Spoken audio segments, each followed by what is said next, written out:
Jupiter Broadcasting presents this program in stereo.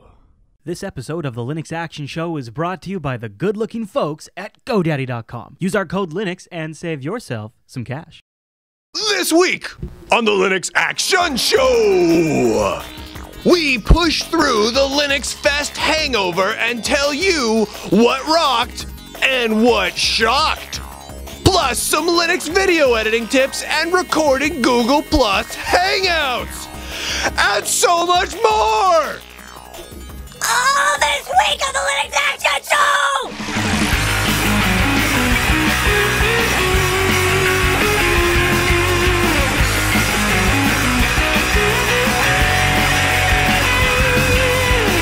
And welcome to the Action Show, Season 21, Episode 7. My name is Brian, that guy's Chris.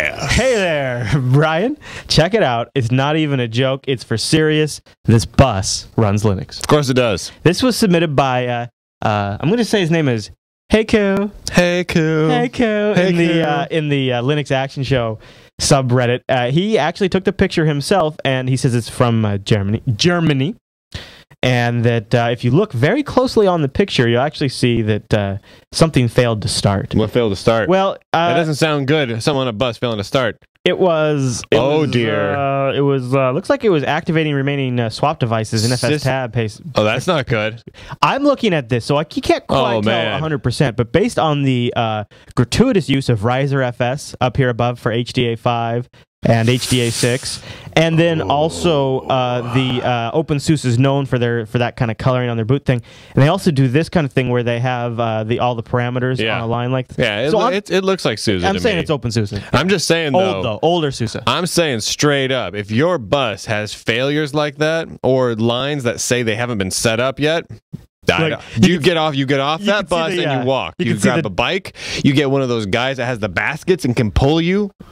Down there. You see the bus driver down there? That's the bus driver down there. But look, Brian, D-bus statement started just fine. He got the bus. D-bus, nice. Up here. I didn't even see that. Oh, man, this is going to be a good show. Yeah, so we are a little hungover from LinuxFest Northwest. That's what we just got back hungover as in we did not sleep, really. Yeah. It's Linux hangover. It was quite a party, and there was a ton of stuff there, so we got a whole bunch of highlights we're going to go through. We're going to be talking about it. We got videos. We got stuff to talk about. Plus some stuff from the after party, which is bitchin'. Pretty choice. Yeah. Before we go any further, though, let's talk about GoDaddy and Danica Patrick. Bring up Danica Patrick, Chris. There she is. Where is she? I'm not serious. There she is. Us. Yep, right there. Good morning to Danica over at GoDaddy.com, the fine sponsors of this program, the Linux Action Show. Chris, can I say something? Yes, sir. This is a really nice change of pace. I like this Danica being between us and not you pretending to be Danica with your head in her hair or whatever it is you were doing. So Danica... It got weird in a hurry, is what I'm saying. Danica emailed me. Yeah. And let's just say I think there's a wig in the mail, but I'm not sure. We'll see. Wow. Yeah, I don't understand. I think somebody liked it, is what I'm saying. So prepare yourself for that mentally. Anyways, this is where we've gone to. Originally, it was just, hey, Danica's pretty, and now it's Danica has weird wig fetishes with Chris, and we don't know what's going on. Well, she just wants everybody to know that. I know for a fact Danica liked it originally, but now with where it's going, I feel like it's just not cool anymore. Well, it's cool for me. I don't want her to be distracted when she's out in the race car. That's the thing. Yeah. I don't want her flipping her car all over the place because she needs to go fast with the cars and the gasoline. Right, and not thinking about me and her hair wig. Right, because she's already thinking about me. Thankfully, Brian, she doesn't have to worry about high domain name prices because she used our code 599COM. That's the best segue I've ever heard. Thanks. Also, she can use the code SPRING8 at checkout to save 15% on pretty much anything. Those codes are expiring within days, so use those. If you've missed the opportunity, we always have the codes Linux to save you 10% on checkout. You're up poo-poo creek. There's 20%. No chance for saving money after that. Screwed. So thank you to GoDaddy for sponsoring this week's episode of the Linux Action Show. Fantastic. So, what's your Android pick this week? Are you ready for an Android pick? I'm ready. I want to hear it. I want to hear an amazing Android pick. This one actually came from the chat room because I was too much of in a fog to actually get my stuff together and do an appropriate pick. But it is the perfect pick after LinuxFest because several people came up to me and asked me, what is a good IRC client for my Android device? Now, I've picked one before. I like the UI better on this one, and it's called AnChat. It's pretty straightforward UI. It's nice and easy looking. I just totally slipped the gas we got in there, and it threw me for a loop even though I planned to do it. Anyway. Anyways, and chat is a great free app. It's got a great ratings, 2,438 5-star ratings in the Android marketplace, which is pretty darn good, even though they blurred out some dirty conversation in their screenshots here. I like it a lot, and of course you could use this to connect to our irc.freenode.net, right? And then Pound Jupiter Broadcasting is our chat room. That's choice. Yeah, you can check that out, B-Man. Now, I didn't load up your picks, so let me get those going. Oh, yeah, I know. Of course I know what your pick is because I suggested it. Yeah, you got my pick. Yeah, you want to do it? Yeah, you do it. All right, so, yeah, okay, perfect. So this app pick for this week is the Deluge BitTorrent client. I actually asked on Twitter and on Google+, and surprisingly, Twitter dominated Google+ in this regard. Like, I got way more responses on Twitter. Yeah, way more. Deluge was a very popular BitTorrent deluge for Linux. Now here's why. Is we are moving to a new back-end video storage content distribution network because Blip TV pulled the rug out from underneath us and we were kind of screwed and we didn't have downloads. Kind of super screwed. We're also going to, each show, in the show notes, will have a torrent. And we can now torrent these shows as well, and there'll be a torrent RSS feed. So if you subscribe to that in like your favorite RSS client, you'll just automatically start the next download. But like Miro and everything else, you just pop it right in there, bam, it grabs it, torrents it for you, and seeds it for you if you want to do that. It's really cool. And what we're doing that's really cool is I don't know why more distributions, probably for the bandwidth reasons, don't do this, but torrents have the web seed option. And we'll set in our torrent files a web seed that points to the CDN. So if you grab the torrent file of the Linux Action Show or TechSnap or Stoked or whatever, if you grab that and nobody's seeding that at that time, because that happens with torrents, it'll still pull it from our CDN. From the web. Yeah, so you don't have to wait around because only one guy on dial-up's seeding it. Yeah, that's true. This stuff's always going to be available. We tested it. Fast. You could have like 80% of the file in the swarm. But if the remaining 20% isn't in the swarm, once your BitTorrent client gets to that point, it'll just go get that from the CDN. That's way cool. It can get bits and pieces from the CDN. It's really nice. So yeah, Deluge, there you go. Link to that in the show notes. But any BitTorrent client will work to get these shows. It's going to be the HD video of all the shows because it's kind of just the most straightforward one to do. Yeah. And just look for the torrent download links in the direct downloads area and look for the torrent RSS link in the RSS feeds. Hardcore. All right, B-Man, what do we have for our Linux distro totally random pick this week? Well, the totally random pick this week is a kind of an old school one in a way. It is good old Yellow Dog. And if you know Yellow Dog, you know that it runs pretty much just on PowerPC chips. That's pretty much its whole thing. It runs on PowerPC. You can also install this on a PS3 if you have a particular PS3 that Sony hasn't screwed you on yet by changing it. But basically, Yellow Dog is you take Fedora and you make it run on PowerPC. Yeah. That is Yellow Dog. Actually, that's Yellow Dog. And one of the things that's interesting about that is Yum came from Yellow Dog in Fedora. Yum was the Yellow Dog update manager, and so that's where so Fedora took that, and it's it's a synergy there. Worth noting, Yellow Dog's still rocking and rolling. Yellow Dog had a release back in December. I mean, it's still active and under development. So, which kind of blew my mind because I haven't looked at Yellow Dog in years. They got to be moving beyond Mac PowerPC desktops at this point. Well, they got the PlayStation 3. Yeah. Well, there's other PowerPC chips out in the market, and they actually have a good little presence on embedded devices as well. Yeah, that's true. There you go. That's pretty groovy. Yeah. So the Yellow Dog Linux guys, if you do have an old PowerPC and Mac or something like that, you throw that sucker on there.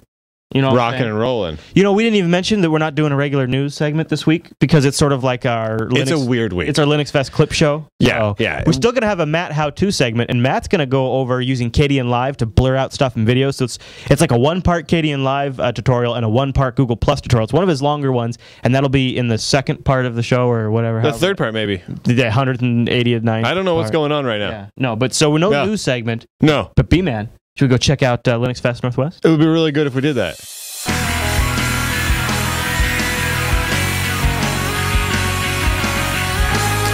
Today is Sunday, and it is early in the morning.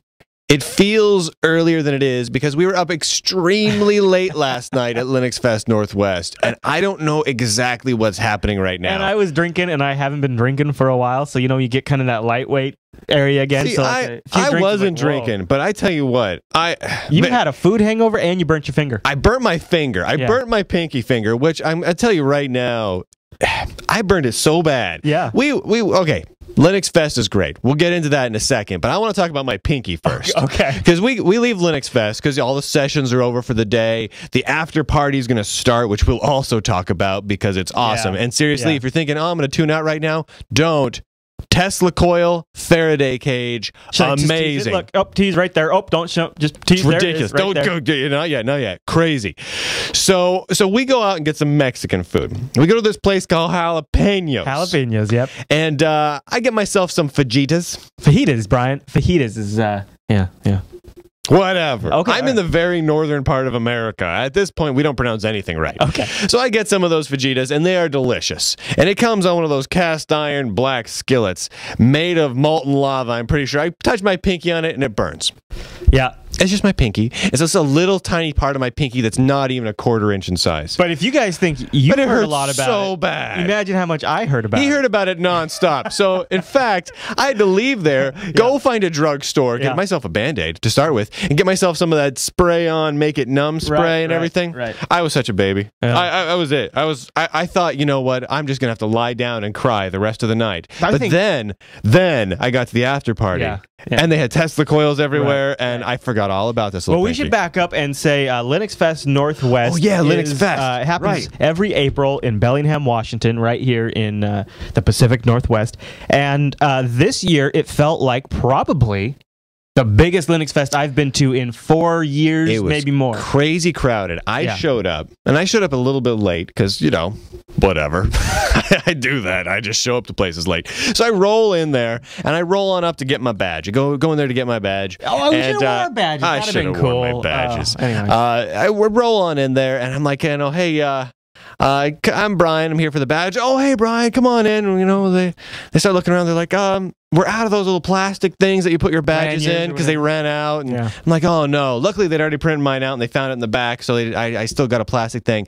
But they almost ran out of paper. To print badges. They ran out of those little plastic things. They ran out of those, like, there's like little like ribbons they could put on things. Like if you paid for something or you were like a sponsor or a media exhibitor. Flare is what I like to call it. Flare. They started running out of those. It was hardcore. When you're running out of the ability to print the badges for the festival you're doing, it's crazy. It's a good sign, now, though. It's a good problem to have. I think there roughly was like 4, maybe 5 times as many people here yesterday as it was last year on Saturday. I mean, it was to the point where during one of your first Linux Sucks talks, they came in and said, well, we're violating fire marshal rules. We got to kick 15 of you out of here. Yeah, 15 people. And so the presentation just had to stop while 15 people had to leave. I had to basically threaten people. I'm like, you got to leave. Both the Linux Sucks talks and Why Linux Doesn't Sucks talks are up on the JB YouTube and Brian's you can check them out at lunduke.com as well. So if you want to watch those, they're about a half hour each or 45 minutes. Something like that. So you can. They're always good.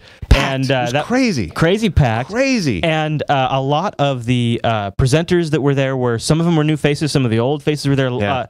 Tons and tons of Linux Action Show fans, which is great, and which was a lot of fun. But I attended a couple of different talks, and I've got some clips. You want me to jump into them? Yeah, absolutely. Let's dive in. All right. So I attended the Vivaldi tablet talk, which was done by 2 gentlemen, and one of the gentlemen was Aaron Saigo via Skype from Switzerland. That's how Aaron rolls. But it worked out okay. Yeah, it works. One of the bits that came up from audience Q&A is, well, once you get the Vivaldi tablet out there that's 7-inch, what about a 10-inch tablet? Because then this gal says, I'm looking at the iPad 3, and to me, that screen is something I kind of want. So she asked Aaron, what about a 10-inch tablet? And what's interesting is Aaron talks about not just going to a 10-inch tablet, but there is a real scale of economy of scale issues that they run into when they do that. Yeah. So here, I'll play that for you. The 10-inch will have a higher resolution, and as we go and produce, we'll inevitably get higher and higher resolution displays. So one of the unfortunate realities of doing this, and why we originally tried to work with established companies that have access to large amounts of hardware, buying capability anyways, is the top end of the mobile hardware business is basically owned by a very small number of companies, such as Apple. They come in, they get previews of all the hardware before anyone else, and they go, yes, we'll take all of that. Or huge amounts of that. And so the very top end hardware is extremely difficult to get a hold of unless you're one of these, 4 or 5 companies. The 10% under that is possible, but the costs go really, really high, dramatically so, in fact, unless you're ordering in volumes, 6-figure volumes. So, which we're not there yet. So when we looked at it, we went, well, let's get something that's good, that is usable day to day, that actually, isn't, hobbling along, isn't a horrible crutch to use. But we also realized that we wouldn't be competing, or able to compete with the top tier, people on raw hardware specs. And we know that. Eventually, if everything's successful and we, get enough support, there's enough sales, we'll slowly work our way up. We're entering in, not at the bottom, we're actually entering in somewhere, above mid-level things. Well, I'll leave it there. So he kind of talks a bit about their plans to go with 10-inch tablets. Now, the audio is not so great because it's a conference, but it's a conference. It's one of the first times I've heard him kind of publicly talk about, 10-inch tablet is on the map. Yeah. I was away for a second. Did he mention that the 10-inch tablet they're looking at is going to even have a mini Ethernet port potentially? I don't think so. I might not have clipped that. Yeah, So they're definitely already looking at a model. They've already got specs for it and all that kind of stuff. And Ethernet, awesome. It's a 10100. It's not gigabit, but on a tablet, who cares? Dude, do you really need gigabit Ethernet on a tablet? No, that's exactly awesome, it. So just a couple more Aaron clips. I know they're not. I'll just cut them off if they get a little long. But one of the questions that came up is, can you tell us more about the App Store? Now, if you're watching the video version, he'll actually show a screenshot of their mock-up UI for the App Store. It's an interesting concept he has, and I'll just play a little bit of it, and we'll go as long as we go. Nice. It's actually at Katie's Git repositories. What's really neat is you don't have to use our front end either. You can take the library, or you can write your own thing from scratch if you want, because the protocol is all documented. It speaks JSON over HTTP, so you can write it front end in whatever you want, a web front end or something in GDK or Java, whatever floats your boat.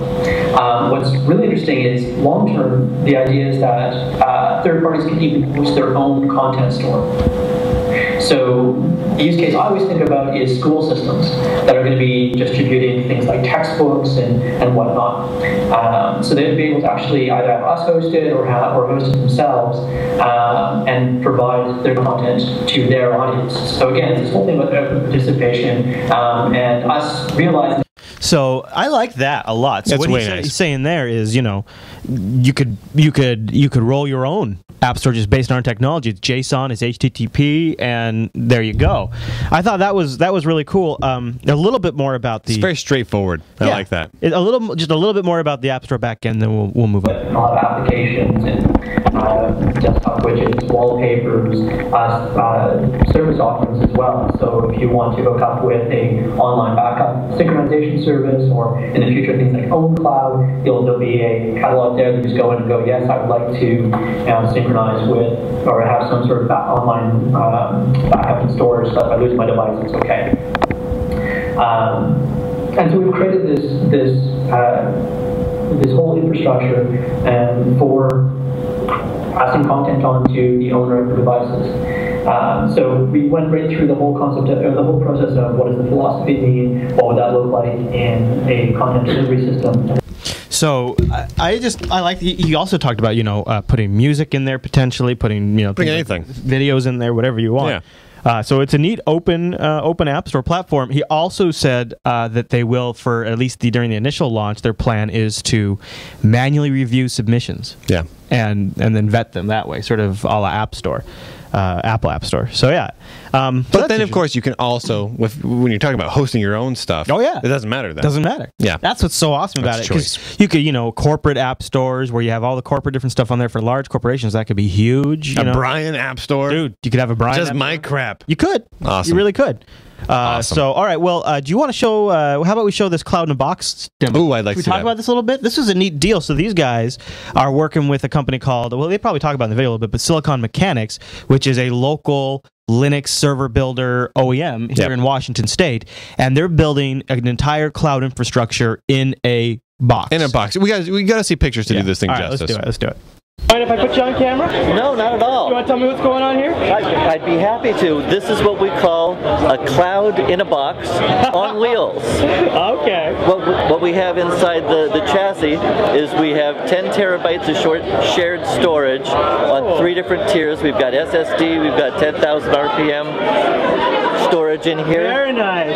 And these are the servers from Silicon Mechanics. And what these are is the front part of this, we've got 12 hard disks in each one of the 2U racks. And on the back side is access to 4 blade servers. Okay. So in this small enclosure, we've got 96 cores connected up to 10 terabytes of shared storage. Wow. And we sell the system or can lease it.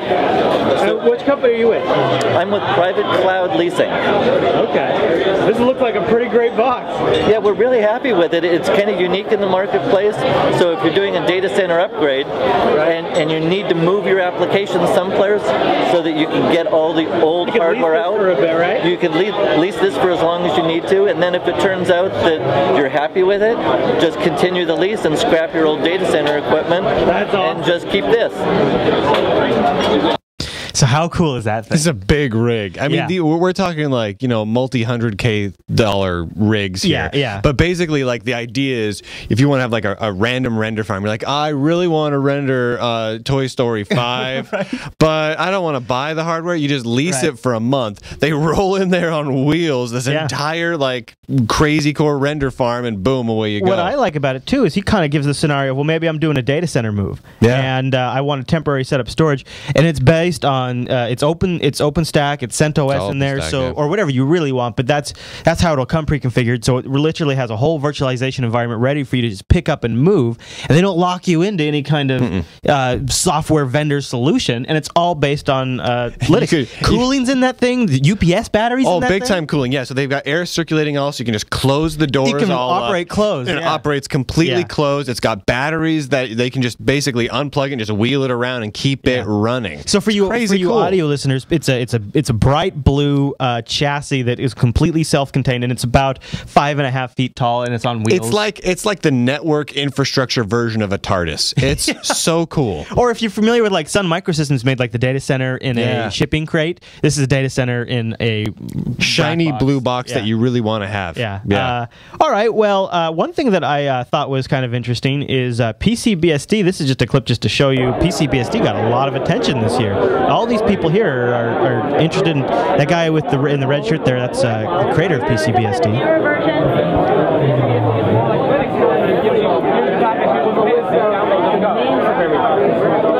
But lots of Linux guys there interested in PCBSD, which I thought was interesting. So that guy right there, he's the guy that is in the red shirt. There's the creator of PCBSD, and So I always find that interesting. Yeah, they're always there at Linux. He's always there at LinuxFest, but this year he did get a lot of attention. Yeah.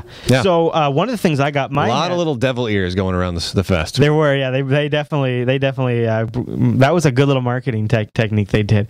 I got my hands on a Plasma Active tablet thanks to a listener named Paul who brought his Vivaldi hardware, kind of like mine, but he actually loaded Plasma Active, and so I got my chance to play with it. I'll say it's definitely still in the early stages, but it's a real thing. I mean, I was cool. You can keep talking. I was just going to mute the video. Yeah, so you can keep talking. Good thinking. So yeah, and see, is that the only one I put in there? Maybe it's the only one I put in there. It does look pretty good. Then Marble crashed on me, but that's what it looks like.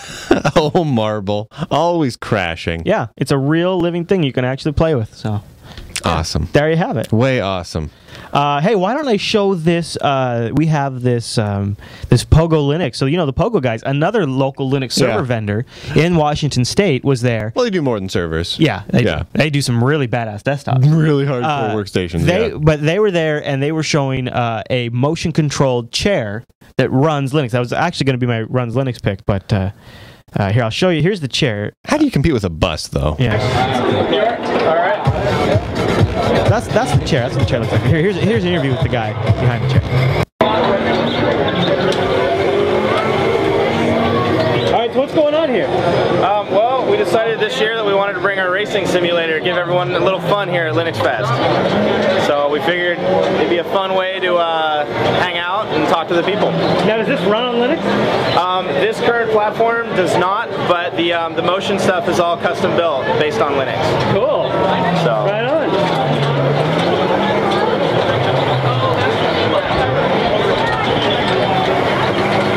So that thing's pretty neat. I didn't get a chance to play it, but way cool. So yeah, so basically the awesome motion controlled chair runs Linux. The video game does not. No, the video games, those are. I'm assuming they're probably running Windows. They didn't say, but we gave them a little bit of a hard time about that, but it was all in good fun because honestly, the chair is the cool part. Anyone can play a video game on a screen. One of the great things is LinuxFest Northwest does a barbecue every year, and this there they had ribs and salmon and steak sandwiches and coleslaw and beans, and it was a good little thing, and boy was there a lot of people there in the foyer eating lunch. A lot of people. It was quite the event. I guess that's probably the best clips I got. Do you want to jump to the after party? Yeah, I would love. No, wait, before we go. I know, but I got to show this brewing one. The guys. Oh yeah, we gotta do the brewing one. All right, now this one's a little bit longer of a video. Honestly, it's pretty cool though. So what they've done here is they've created a complete open source platform for brewing beer and automated brewing from beer. Hardware controllers to the software backend. In fact, here I'll show you the hardware controller they use. They run this entire thing off a Pentium 2 running Linux. All of this, a Pentium 2. Awesome. Don't forget to unmute. Right. So here we go. I'll rebuild it. Wow. Smells delicious. Right control module. See, there are hazards in making beer. There you go, right there. So what do the control modules do in relation to making beer? This is strictly an I/O. It communicates with the computer.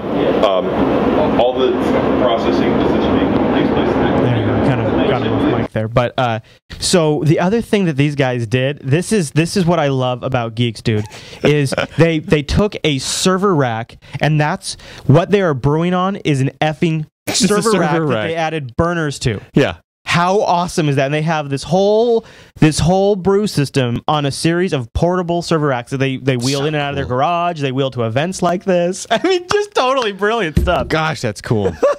So, all right. So here, I'll play a little bit of an interview with a developer who is creating the automation system to automate the brewing, but they're writing it in such a way that it could be used to automate farm equipment. It could be used to automate other things. It could be used to automate cleaning cake bowls. Here. Yeah, that needs to happen. Oh, yeah. My cake bowl's just dirty. That's actually it's talking to the one-wire devices directly. What this does is it reports data up to this web app, and it's also designed. This is very generalized. So if you were to plug in a new one-wire devices, it'll do the right thing. It would repopulate with these new devices. Then you give them a human-friendly name, and you choose a parameter. I mean, most of the time, like the choice would be temperature for these, but I didn't want to decide for the future users. Right. So they create an entirely new kind of bizarre device. 1 year from now, this will do the right thing. Right. And then, so that's just nicknaming it. This then is where some of the action really starts happening. You're writing routines or programs, and so a brutally simple example would be while the outdoor temperature is less than 30 degrees, turn the fridge off. Right.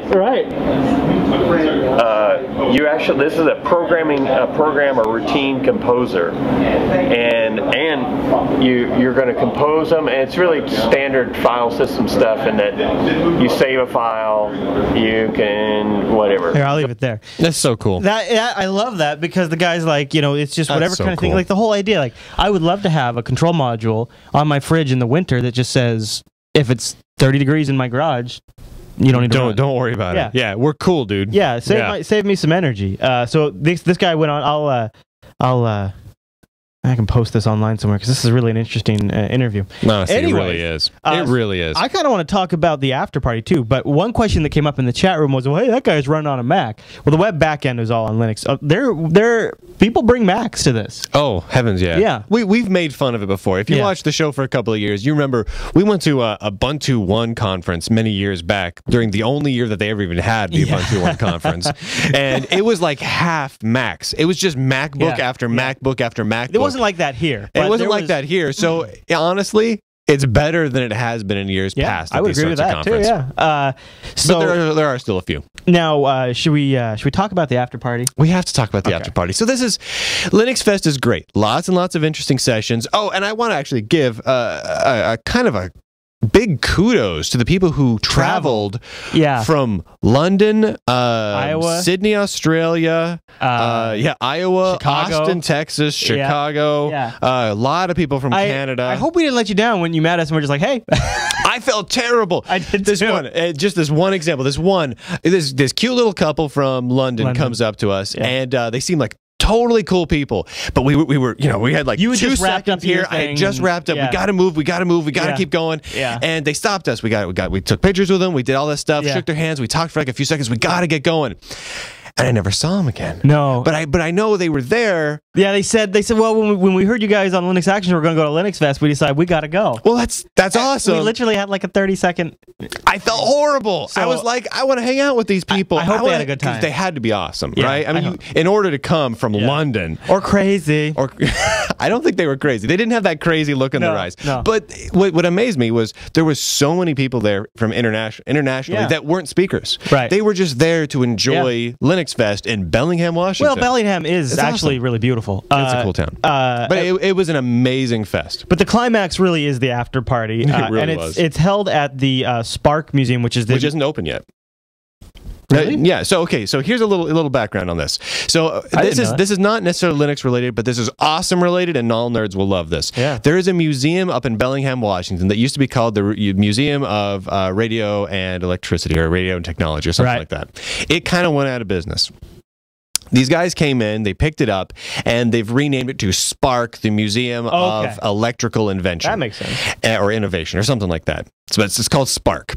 And they're combining all that was previously there, which was like wall after wall of the coolest, greatest old gear. Just astounding old stuff. I mean, we're talking they have in there one of the phones that was used when the actual one when they've made the first transatlantic phone call. Oh, really? They have one of those in there. They also have an old switchers terminal for the old operator lady. Yeah. Operator, please stand by. All those. I mean, they have everything for that. They have coolest. They have radios that are super high tech. TVs crazy that are old. The Edison electric pen. They've got real full working versions of those. I mean, it's amazing what they've got in there, and it's just room after room of just the coolest geek stuff ever. We've got 2 clips I think we should play. I've got here's the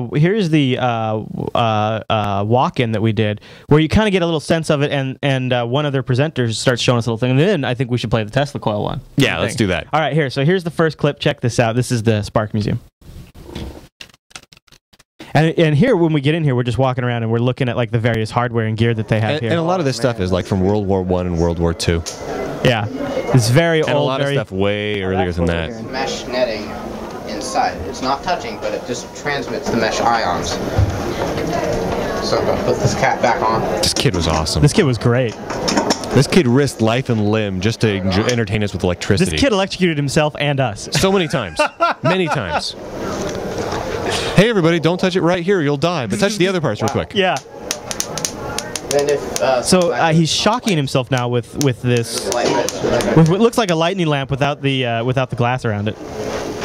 Oh yeah. Now this is nothing though compared to your clip. Brian makes this one kind of look like a little bit of a joke. All right. So go ahead and throw the video up. Okay. All right. So what you're seeing here is on the left one of the largest Tesla coils in North America. It was used for at least a small period of time in what's it called? Cirque du Soleil. Yeah, Cirque du Soleil built it for one of their shows. Right. From my understanding, something went wrong, and so these guys got it pretty cheap. Something went Wrong? I never got any details, but it made for a great demonstration. It sure does. Now, what you're seeing on the right-hand side is a gigantic custom-made Faraday cage. If you don't know what a Faraday cage is, you got to look that up on Wikipedia because it's pretty awesome. Yeah. There is a man sitting inside the Faraday cage on top of a barber's chair, an old school barber's chair, like the kind you'd see in like a Vincent Price horror movie. So the whole thing is it's not so much steampunk as so much as intense horror movie awful. I ladled it Spark, legit steampunk. Legit steampunk. It's real, truly amazing. So audio listeners, what you're going to hear is pretty remarkable. If you get a chance, check out the video version. But yeah, the video version really does it, but the audio is pretty killer. You'll get the gist. So they're going to fire this up in a second. I'm going to go ahead and hit play. All right. Kind of getting prepped, and so the room goes dark. Everybody's drunk at this point, too, we should point out. Drunk Linux nerds, wall to wall. Yeah, it's late in the night. And he's about to get this thing charged up. Did you say you could feel it in the air? Oh, hell yeah. At this point, your whole body was feeling funky. Man, I wish I hadn't missed this. All right. Ready? Here it comes.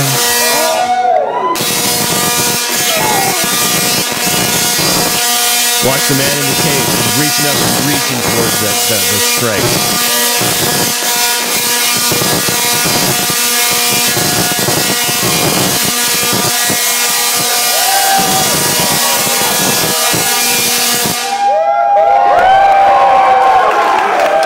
Drunk Linux nerds are like that. Yeah, it turns out drunk Linux nerds love Tesla coils. Well, that was really cool. So there it is with the lights back on again. Oh, but I'll zoom back here. Let's get some shots. You want to get some shots of Look at that. again? Look at that. Look at that. Yeah. He's reaching up. You can see his hand right there. That's balls. That is balls. I mean, I know. He's in a Faraday cage. He's safe.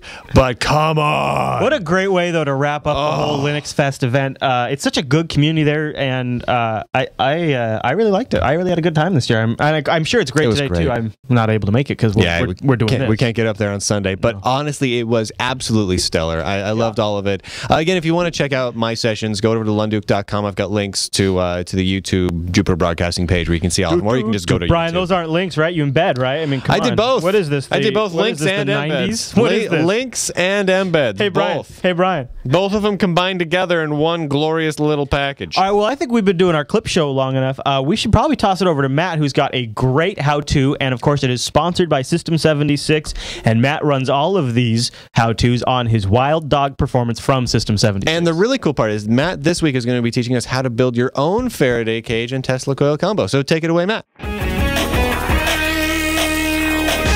Thanks, guys. Today we're going to be talking about a user question that was submitted to me recently.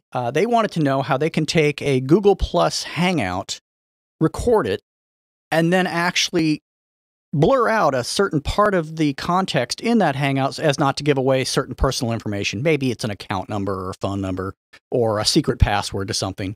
Well, I'm going to show you how to do that today, and we're going to go ahead and jump over to my desktop here. And the first thing you're going to want to do is make sure you have something called Webcam Studio running in the background. And for those that may remember from previous episodes, we've talked about Webcam Studio. All right, and there we popped it up on the screen. And as you can see, I've already got everything running. I've clicked into my devices to get all that going. So let me start a webcam, click play. That is going to play for me. So I'm going to minimize that. Now I'm going to jump into Google Plus and make sure that that is working. So before I do anything as far as starting a live Hangout, I generally like to test my cam and make sure that's going to work. So we're going to go ahead and give that a test run. And we're going to go to my settings and make sure that my Webcam Studio is the device that we're working with. And by gosh, it is. And as I can see down here at the very bottom of the screen where my mouse is moving, that appears to be working great. So we're going to go ahead and exit out of that. Now we need to find something to record our desktop. As it so happens, I use something called Kazam. Not to be confused with any type of superheroes, but it is a really cool app that does a fantastic job providing solid webcam, or rather desktop recording. You can select your video source, which in my case is a single display, and if you're using a mic, you're going to want to make sure to toggle your audio source and select the device you wish to use. In my case, I'm not using audio, so it's really a moot issue. So, now, what's that? But well, it's a mood issue. You know, get it, right? Okay. So anyway, so you got your audio source here, and we're going to go ahead and leave that untoggled in my particular instance because it doesn't really matter. So capture mouse is toggled. That's great. I like a count to 3 timer. That way it's not too long. Frame rate of 20 is looking good, and I'm going to go ahead and hit record. You'll immediately see a countdown, and here at the top of the screen, you'll see where it is actually running the software. See the little red dot up there? Now I'm going to come back to Google+. I'm going to come back and start my Hangout, remembering that I'm recording the desktop the whole time this is happening. I'm an antisocial sort, so I'm not going to invite anyone, and I'm just going to record myself, essentially. And I am now recording the desktop, and I'm going to do a little jig and do a little dance, and I'll blur something out here a little bit later, and I'll show you how to do that. So we're going to say, I've made my presentation. I've done my Google Hangout. I'm done. All right, that was exciting. We're going to exit out of that. Minimize our Firefox. Now we have recorded all the video we want. We're going to now come up to the upper right-hand corner where that software that records the desktop is running. Click Finish Recording. It's going to present us with some options. We can export it to OpenShot or Kdenlive. I don't like doing that personally, automatically. And the reason for that is if I crash or perhaps close something without saving it, I've lost all that footage. So I usually choose to save it for later. And I'm going to hit continue, and I'm going to choose to save it under, let's save it under the videos of this folder. That's fine. We'll replace that puppy. Now we're going to close that software. Now all that video recording's been done. We're going to open up our Kdenlive software. And I'm going to come into the clips area of the software. And if you feel overwhelmed at this point, and it's going to happen, don't worry. Step-by-step instructions will be provided in the show notes, so you don't have to memorize all this. Just consider this more of the walkthrough or the wow effect. Now, back in the clips area, right-click, add clip. I'm going to browse to my home directory and to my videos section, because that's where I saved the desktop recording. And it is saved in WebM, which is generally pretty high quality, so I'm usually pretty happy with that. It's going to say, hey, your clip doesn't match our current project's profile, blah, blah, blah. You don't care. You just click OK because it's going to self-adjust everything for you so it can look its best. Now I'm going to drag it into my timeline. And now I have a working something or another to work with. So what I'm going to do is I'm going to immediately trim this down because no one really wants to see my setting this up. So we're going to come over to about here. After dragging our little time deal, and I'm going to click the scissors to cut. Come back up here to the timeline with the scissors and make an incision. I'm now going to come back over to the section I want to delete where my scissors are. Right click and I will choose cut. And that didn't work. Let's actually choose select tool. And now actually just hit the delete key because that's easier. There we go. Okay. And I'm going to drag that back over this way. Drag my selector back that direction. Now, I'm got a little video here, and I'm going to show you how to smudge something out. Let's say I'm making a ransom video. Obviously, I'm kidding, but let's say I'm going to make a ransom video to the people that take care of my pet because I feel they're overcharging me, but I want to remain anonymous, and I'm going to send them a video. So I'm going to blur out my face in this particular case. So I'm going to come up to the effects list here at the top, and I'm going to look for blur and hide. And I'm going to select obscure, double click that, and that should automatically, by double clicking it, take over the whole clip that I have selected down here. Now, if you come up here to the top right, you'll notice there's a little yellow box that I'm moving around. It's hard to see when it's that small, but thankfully Kdenlive has a nice little zoom tool that I can zoom in on here so I can make myself look like something off of a really creepy horror movie, because I can do that. There we go. So I'm going to blur myself out through most of the course of this. Zoom back out. Whoop. That's about so. And now I'm going to run the software, playing the video to see that's about where I want it. Okay, so that's about what I want. And I'm going to then trim that about so. Come back to the scissors, select the area I want to trim out. Come back to the select tool, select the clip to be deleted, hit delete key, goodbye. Bring that back.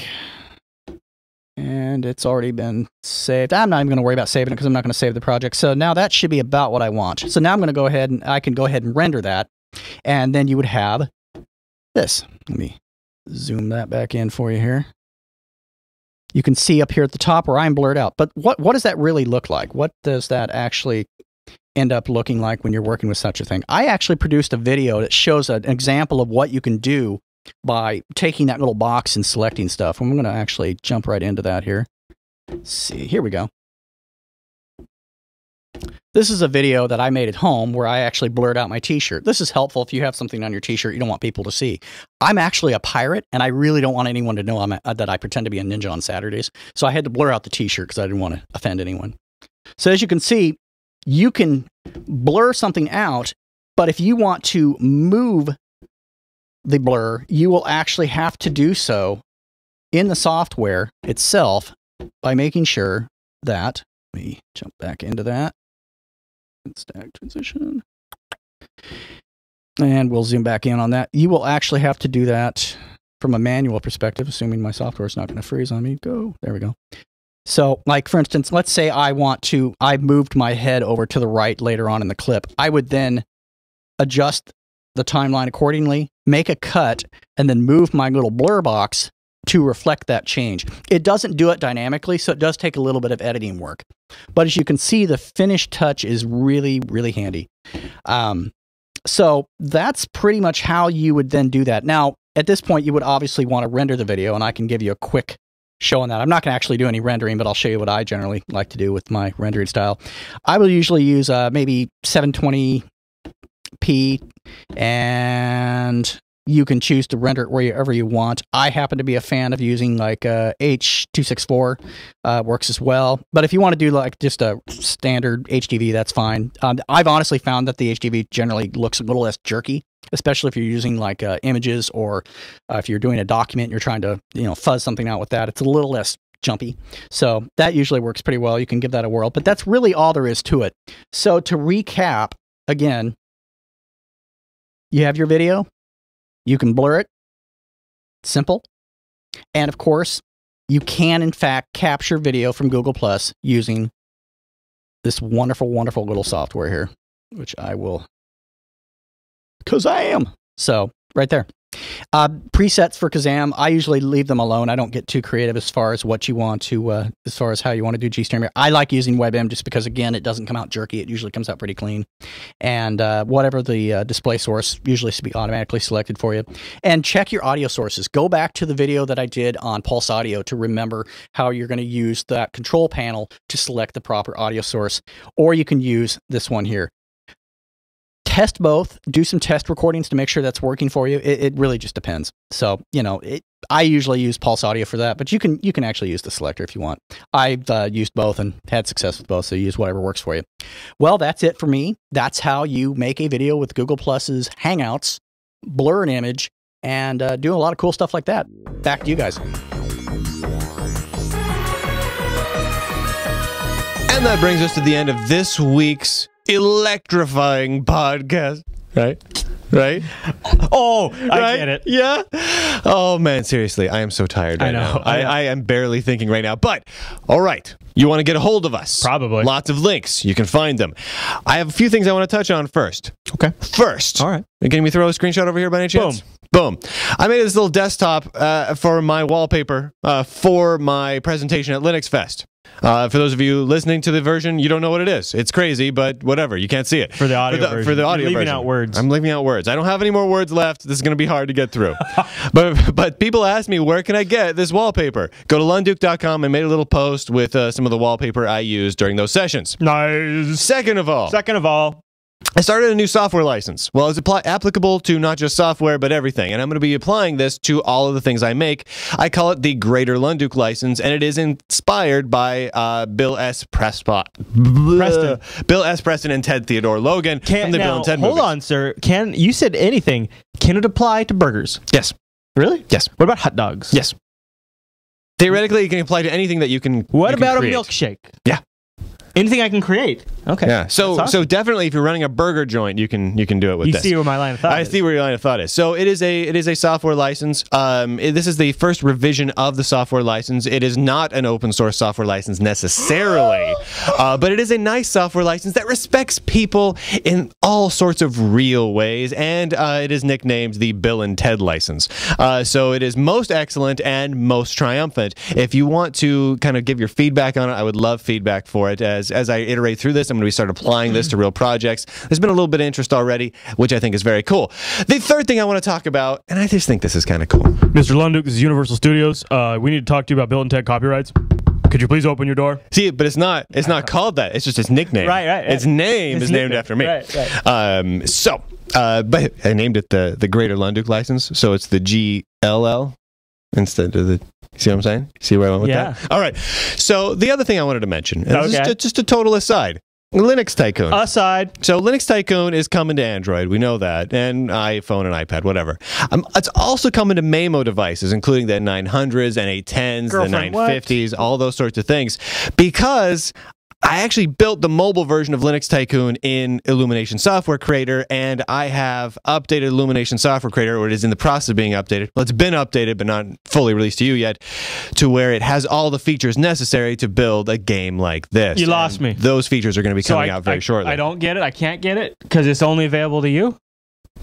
It'll be available to everyone in a minute. Why are you teasing me with this My words stuff? are really hard. If you want to follow along with that and you want to see how I'm building a video game like this in Illumination for all of these Linuxy platforms, Lunduk.com Very nice. as well. And if you want to talk about applying I said all of that. the GLL to burgers and milkshakes, you could also... That's over on unfiltered.chris. That would be chrislass@twitter.com. Right. For burgers with Bill and Ted licenses. So next week we should be back to a regular format show. Hopefully we've gotten some sleep. And hopefully we managed to get this episode out. I gotta take a nap And so bad. I'd like to hear your feedback on the torrent system too. Let me know what you think. And if anybody wants to volunteer to seed those, if they have the capacity, that would be awesome, because the whole idea there is to take pressure off of our CDN to save costs for the network, because we're now paying for our transfer rates. No. Yeah, well, essentially, I don't like that. with Blip, we had a really sweetheart deal where we just paid a flat rate. Yeah. Well, that's just not how the world works. That doesn't work. And so if you can help us out with those torrents, that'll save us some operating costs. So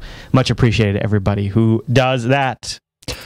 Yeah. Woo! I think that's the whole show, B-Man. Yeah. I sure to God hope so, because I want to go home and take a nap. All right, everyone. Well, thanks so much for tuning into this week's episode of the Linux Action Show, and we'll see you right back here next week. Wait a minute. Did I tell people to buy my freedom-hating stuff yet? Yeah. Okay, good. Buy my freedom-hating stuff.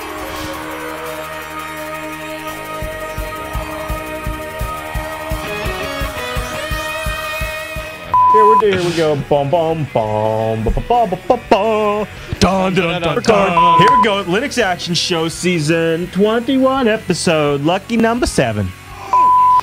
Yeah!